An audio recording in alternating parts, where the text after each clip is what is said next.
Hey listeners, I'm your host Rahul Abhyankar. In this episode of Product Leaders Journey, my guest is Nathan Gold. Nathan is highly sought after as a coach for presentations at the TED conference, keynote speeches, entrepreneurs pitching on Shark Tank, and raising funding from investors. He has delivered thousands of hours of professional coaching while working with companies such as Netflix, SanDisk, Kaiser Permanente, and IBM. In this episode, Nathan shares some very useful tips on how to do a persuasive and memorable product demo, combined with stories. He shares a simple template for communicating your product's value proposition.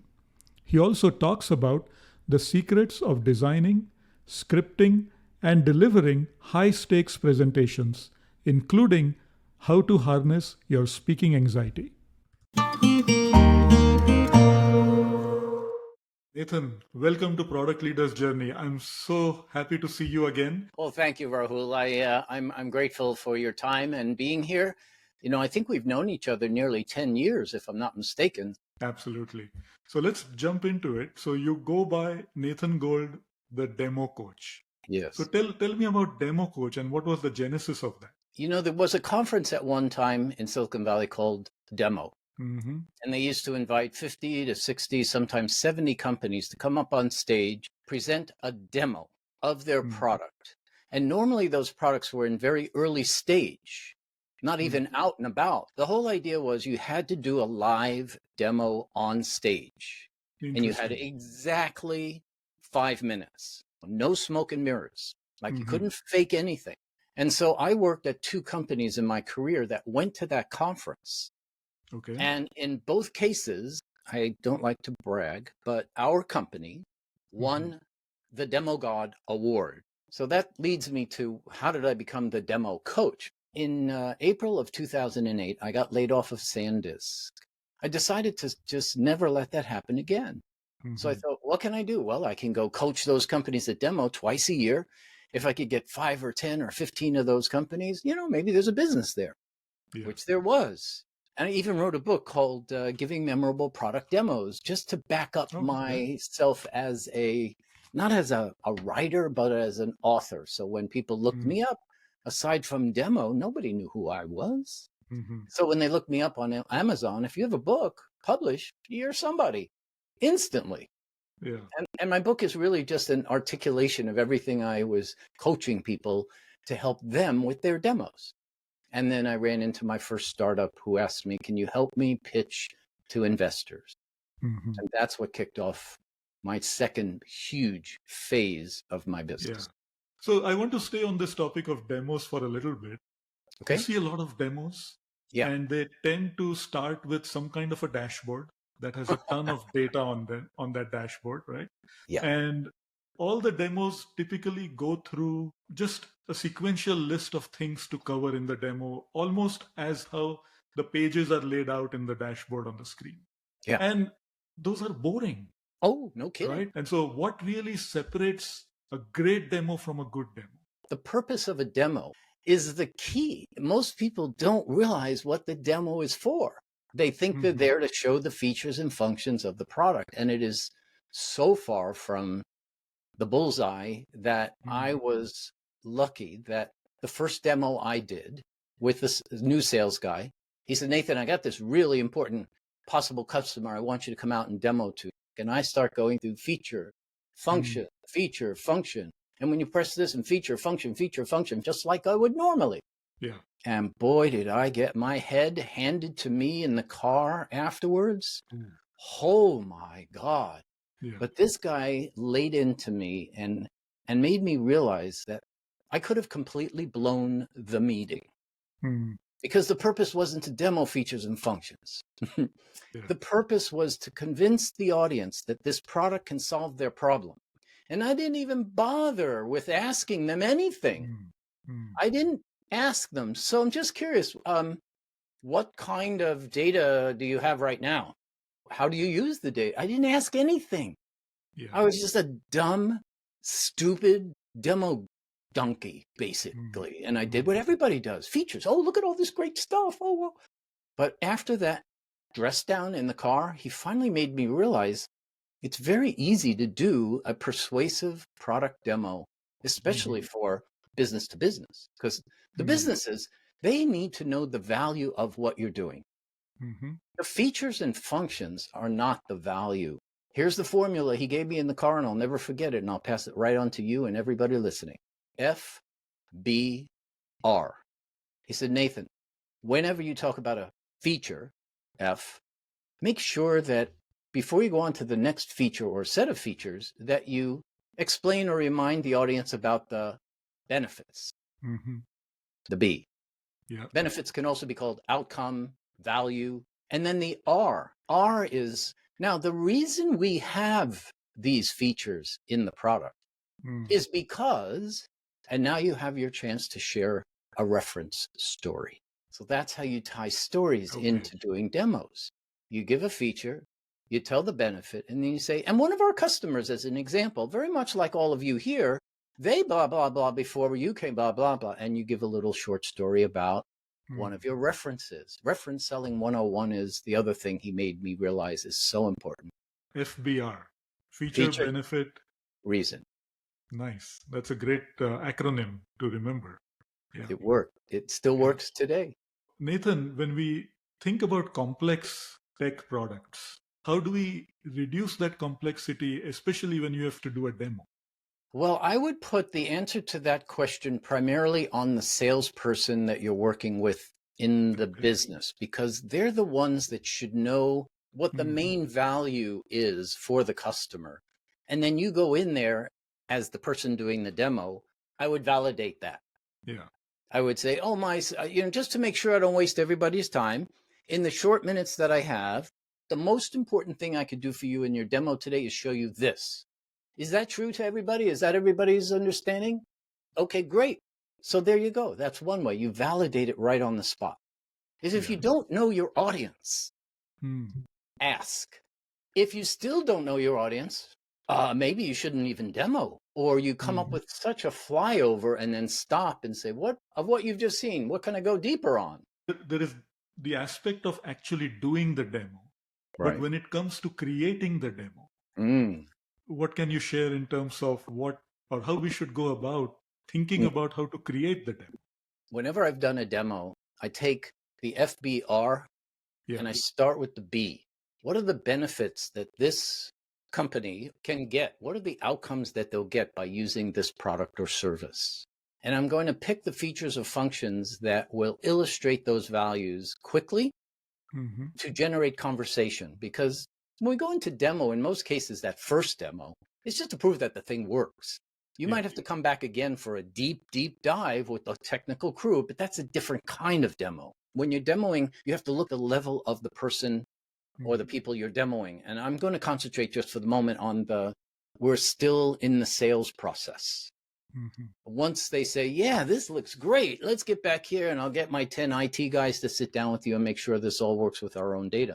I'm out of the picture at that point. You need somebody who's much more technical to come in and perhaps even show them how those features would work. I could, but they'd rather keep me on the front lines doing that demo that gets us to the second level of demo. So I work with value, outcome, benefits, and I try to pick out what I think will resonate with the customer. Or I go to the salesperson and I say, hey, listen, what's the biggest value for them? Are they looking to cut costs? Are they looking to increase efficiencies? Are they looking to reduce headcount? They don't want to lose the headcount they have. So we got to talk about how that headcount can begin using some, So I get that from the salesperson as best I can. And then I just pick the features I feel will work best. Usually the salespeople trust me when I pick the features and the functions, and they will either help me with the stories they want me to share, or they trust that the stories I will share in the reason part of the FBR that will bring more meaning to the whole set of features we've just demoed. Now, I do want to clear up one thing. I don't use the R on everything. Okay. Feature benefit, always. I never let those two go separate. But when we come to stories, yes, we all have working in companies for 5, 10, 15, however many years. We accumulate a lot of stories, but we forget them.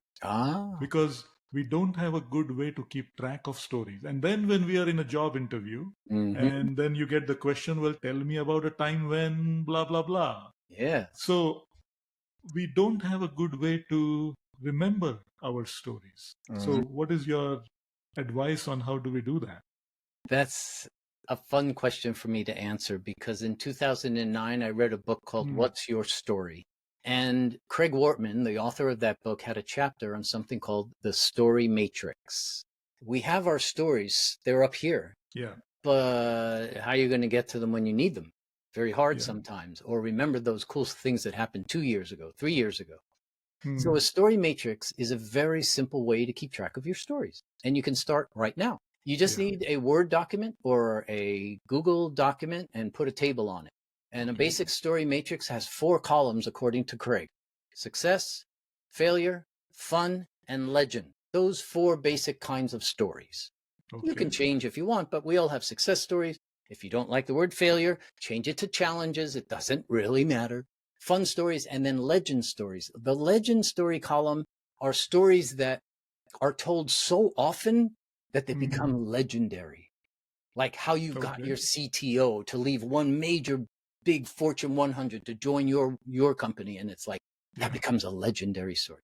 Now that's the column labels. The row labels, those are up to you.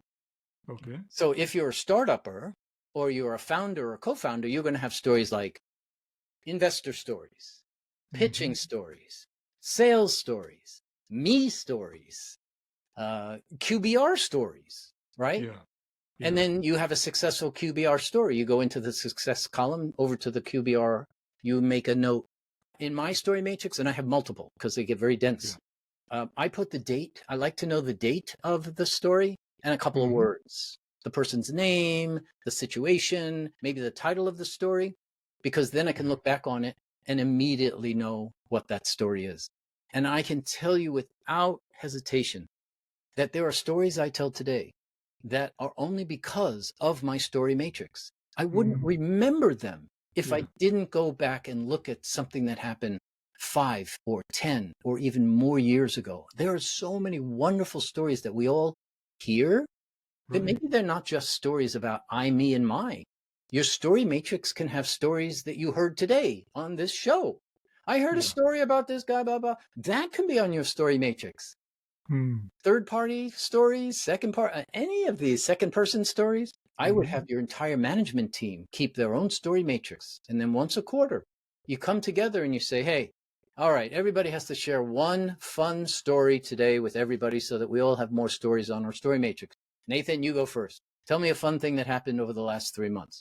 And I just look down this fun column and I say, oh, well, I haven't shared this fun story with you. And you tell that story and everybody goes, oh, okay, maybe I'll use that in the future.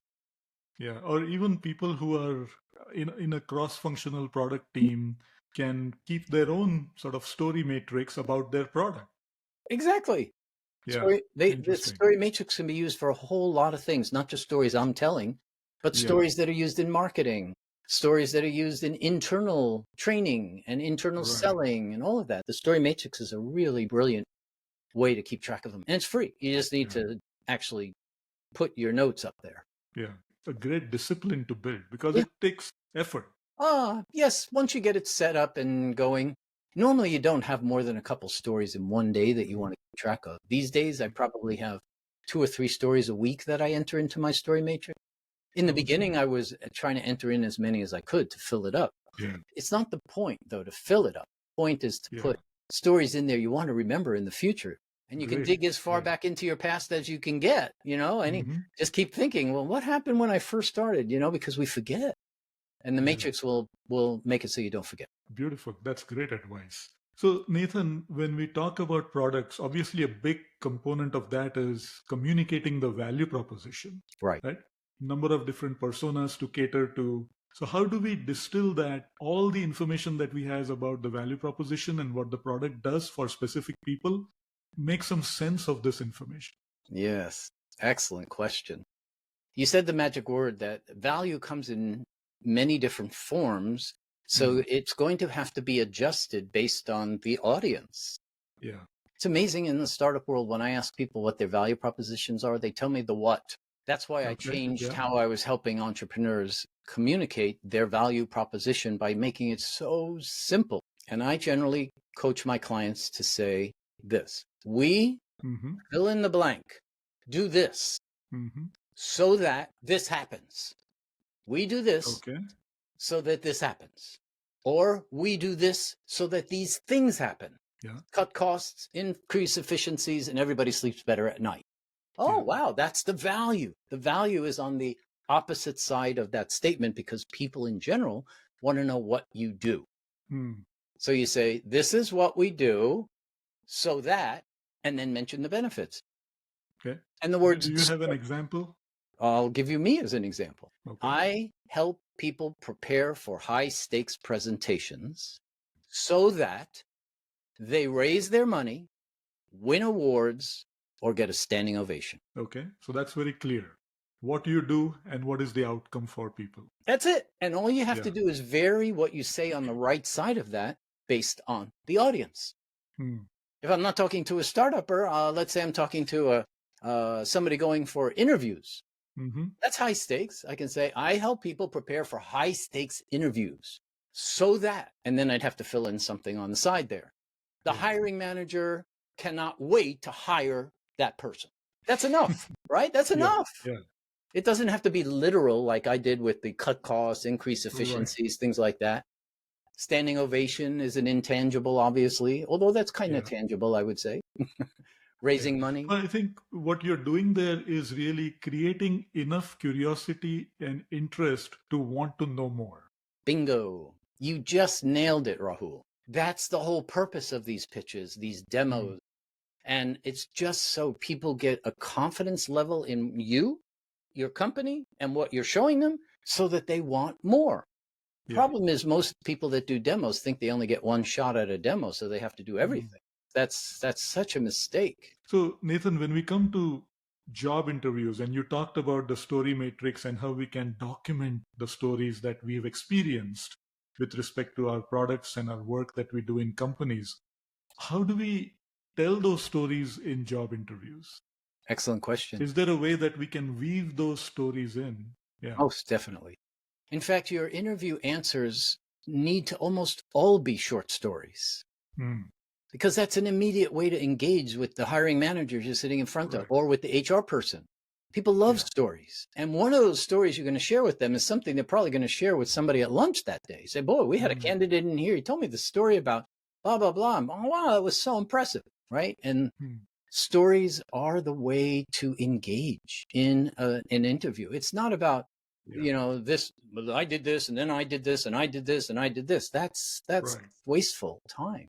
So here are the secrets to interviewing in a way that you will never, ever be forgotten. You may not get the job, but you won't be forgotten. Okay.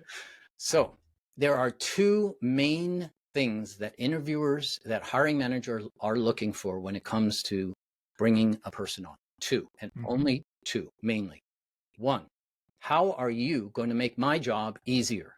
So you need a lot of stories about things you've done in the past that made your boss, your team, your company, the people you worked with easier, more efficient, better. That's number one. Number two, how are you going to make me look good to my boss and my executive? What are you going to do for my team that's going to make me look good? When you share a story about either something you did in a previous job that made your boss's job easier or your team's job easier, or made everybody look good, what are you doing? You're saying I'm a team player. I'm here for you, and I'm here for the team, and I'm here for the right reasons. But your stories need to lead to outcomes. Yeah.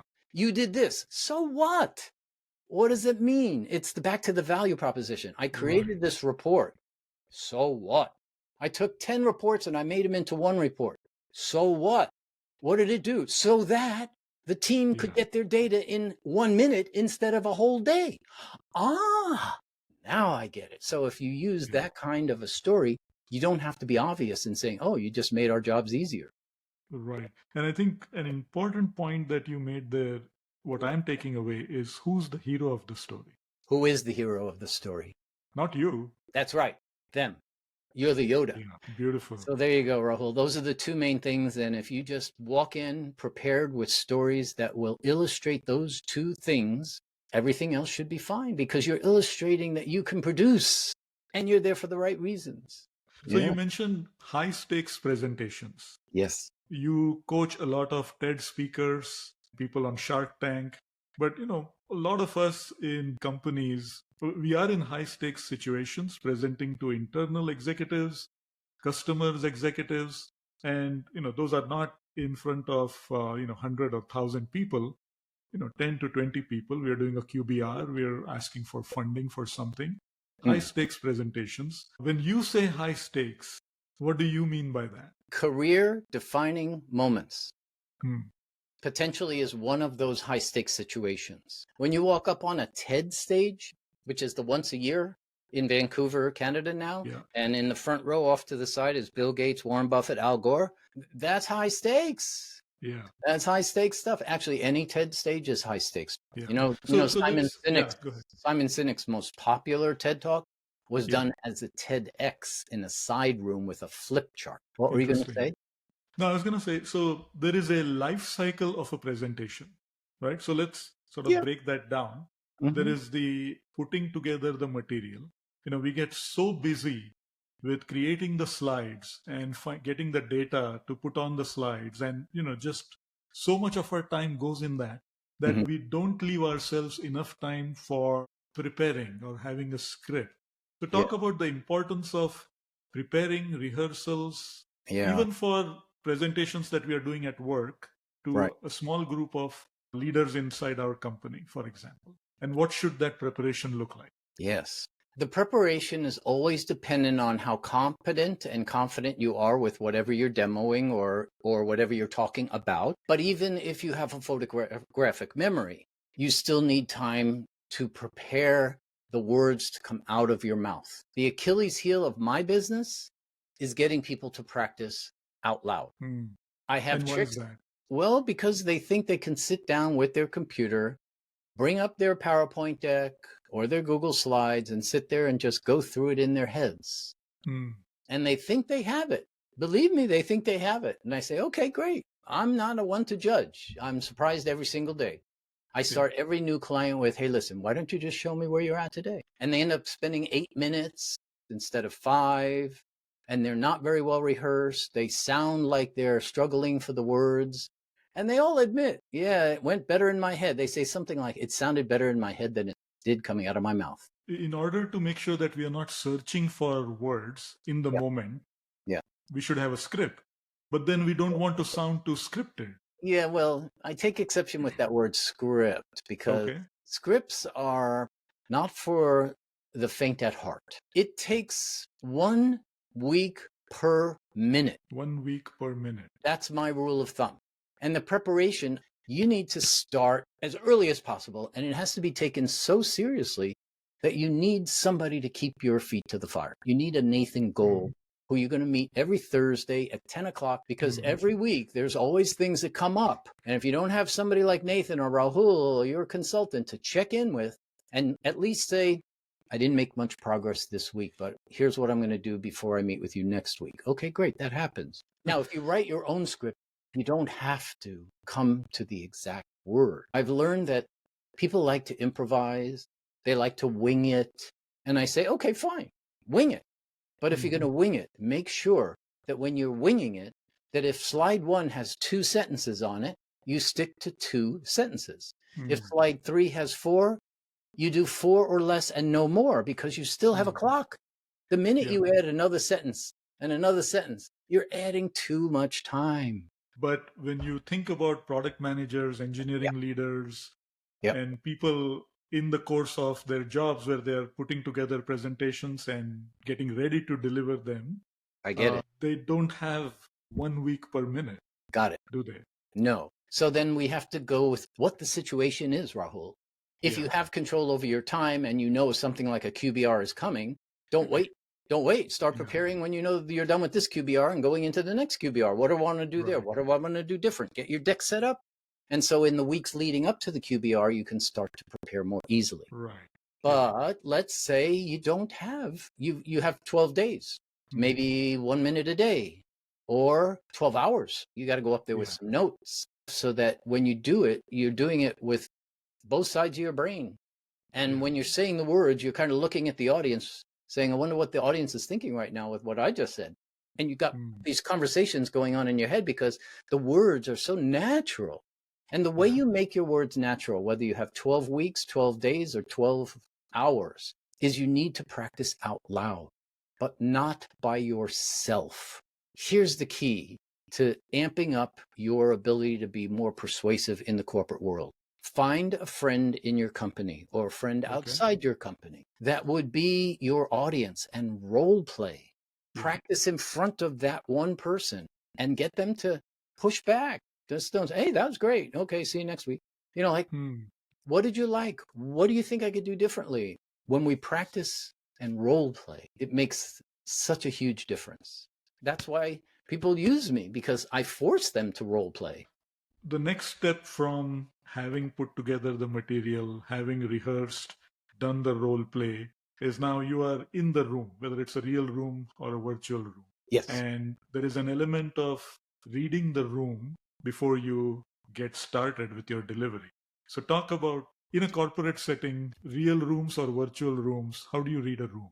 Yes. In person, I often try to chat with one or two or three of the people coming in before everybody arrives. I try to ask them a question or two related to what they hope to get out of this meeting they're coming to right now.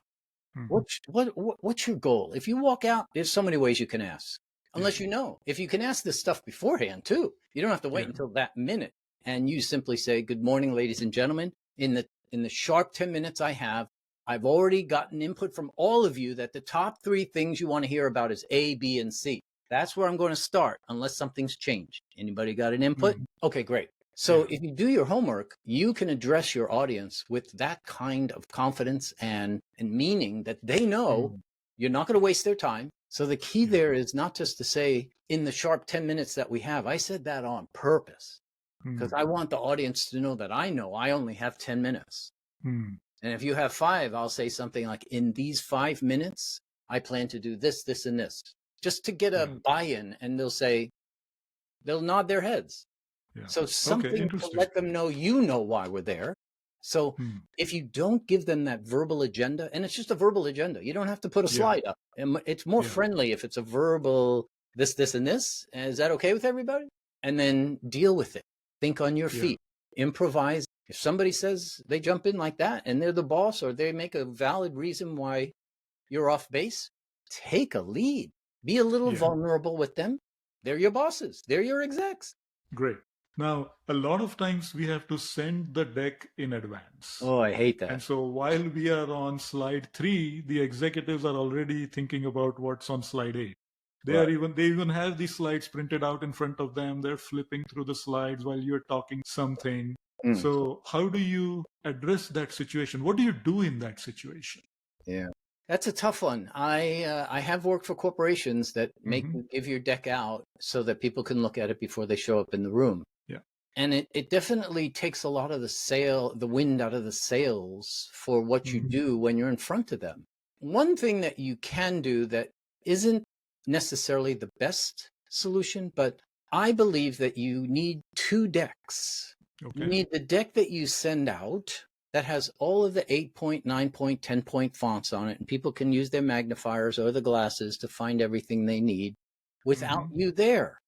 But when you're up in front of people, the first thing I would do is create a slide deck that just zoomed into the areas of that slide that I want to draw their attention to. Since the deck's in front of them, they can see what's around it, but it makes it easy for you to draw their attention, and that's the hard part. If you just use the slide as is, you can't keep their attention. Using a pointer and all that stuff, you're wasting everybody's time. But zooming in, this is what I want to talk about here, this group of numbers or this pie chart or this bar chart. So that way anybody in the room can see what you're talking about, and then they can look down and go, oh, there it is. Okay, I'll look there. Yeah, because typically, slides end up being busy. Yes. And we've got, on one half of the slide, we've got 5 bullet points. On the second half of the slide, we've got, 2 bar charts, one below the other. Yeah. And so that's your typical business presentation, That right? is. Now, you might say, well, don't have a slide like that. But they force you to. Yeah. The corporations force you to put dense slides together because whatever their reasons. Now, obviously on the TED stage, you're not getting a lot of Q&A there, or No, none. none. But in presentations in front of your executives or your customers' executives, that's, the more interactive, the better. All But right. you are likely to get a lot of curveballs, questions that you can anticipate as much as possible ahead of time, but then you'll get some difficult questions. What's your advice? How do you recommend people deal with questions? Yes. Most of the time, the questions we get, we can handle okay. It's that small percentage of questions that we worry about, we hope we don't get, or the ones where we don't know the answer. I think people fear not knowing the answer more than anything in a situation like that. Hmm. And I'm here to tell you that at my age, I wish I knew this when I was in my 20s. You're never going to know all the answers. Yeah. So get over it. Stop thinking you will. And Yeah. when you don't, learn some strategies that make you still come across as honest, authentic, believable, credible, fun, likable, lovable, and everything else that goes with who you are when you get to a question where you don't know the answer. Do you know, saying you don't know actually makes you human. If you don't know something you should know, Yeah. somebody calls you out on something that you really should know. Yeah. Okay. You've been with the company 6 months and you ask this question about your product feature and somebody, come on, really? You don't know that? You should know that. Go find out the answer yourself, right? But Right. in most Right. cases, when you don't know something that you should know, that's your time to show humility. I would literally almost not physically cry, but I would say, Rahul, I'd look at the floor for a minute, I'd pause, I'd shake my head, and I'd say, I'm sorry, you're right. This is something I should have known. And this will never happen again with this particular topic because it shouldn't have happened. Normally it's okay, the guy admitted it, he's going to fix it, and we won't see that error again in that situation.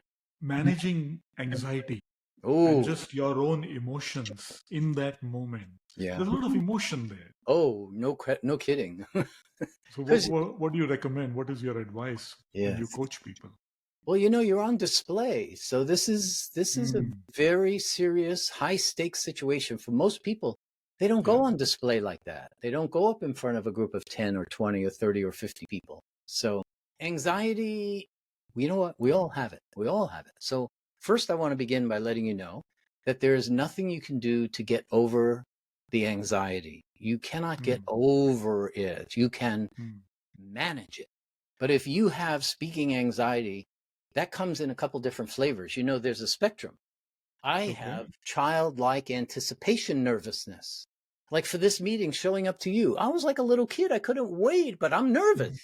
Is he going to ask me a question I don't have an answer for? I mean, we all go through that. Mm-hmm. And I hope you do, because it's okay for me to say, gee, Rahul, nobody's ever asked me that question before. I'm going to need a minute to think about that. And I think about it. And then I either say, you know what? I don't have an answer for you right now. Maybe the next episode, or I give you my answer.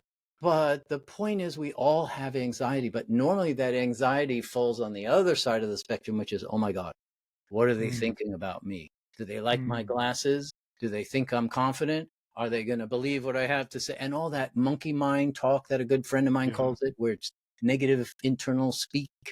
Yeah. So we all have it. Here's how we deal with it. It all starts with breathing. You need to remind yourself that when you're feeling these nerves, you're probably not breathing properly. Okay. So it all begins with a physiological reaction to those speaking nerves.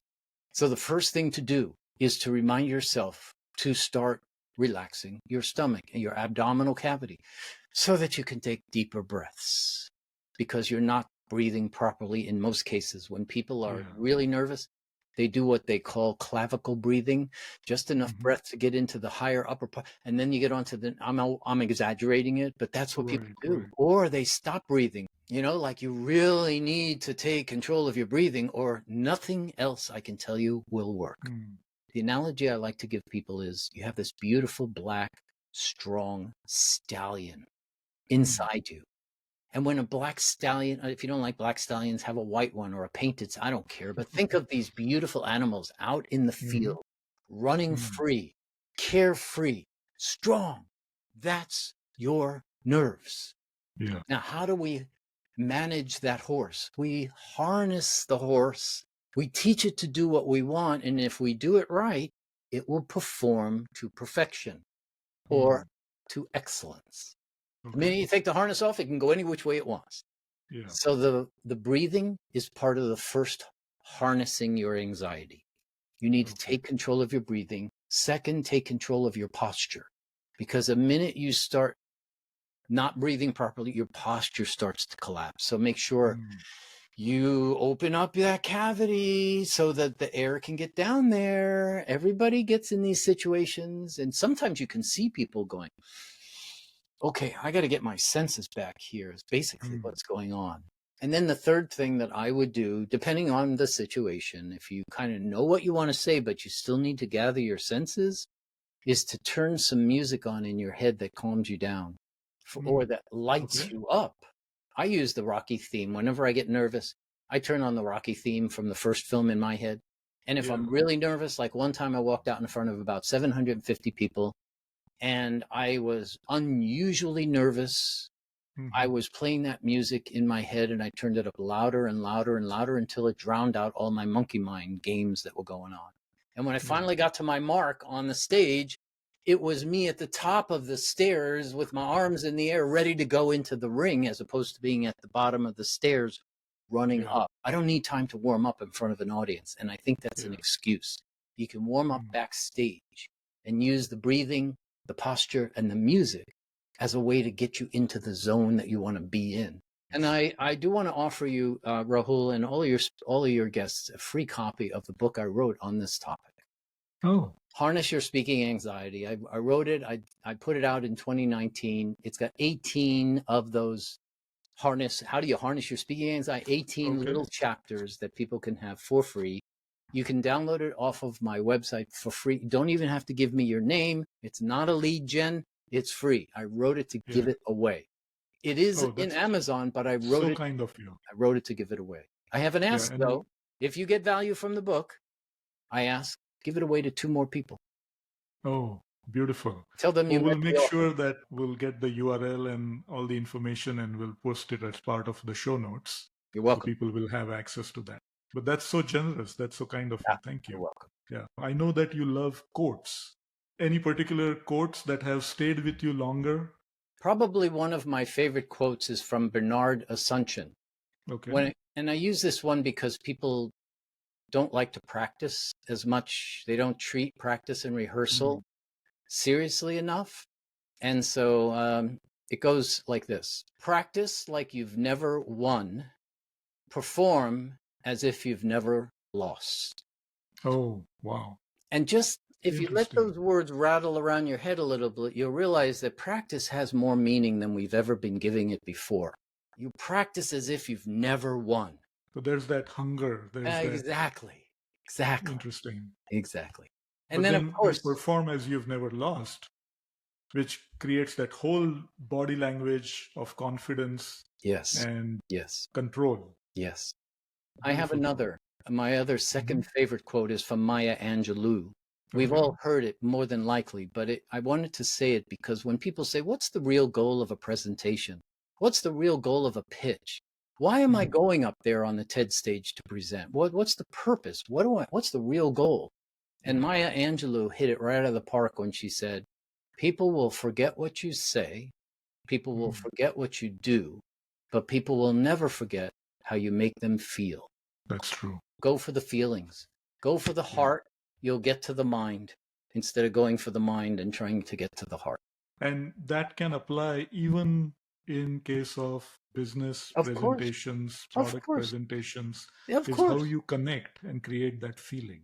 That's right. And it's not a love feeling necessarily. It might just be a feeling of confidence that you've generated in your executive team because they didn't really know you before that day. They heard your name. They've seen you around. Maybe it's the first time you present. You come in there and you really knock the ball out of the park and they go, the feeling you left them with was, wow, that Nathan Gold guy, he's a pretty confident dude. I want to have him in more meetings, right?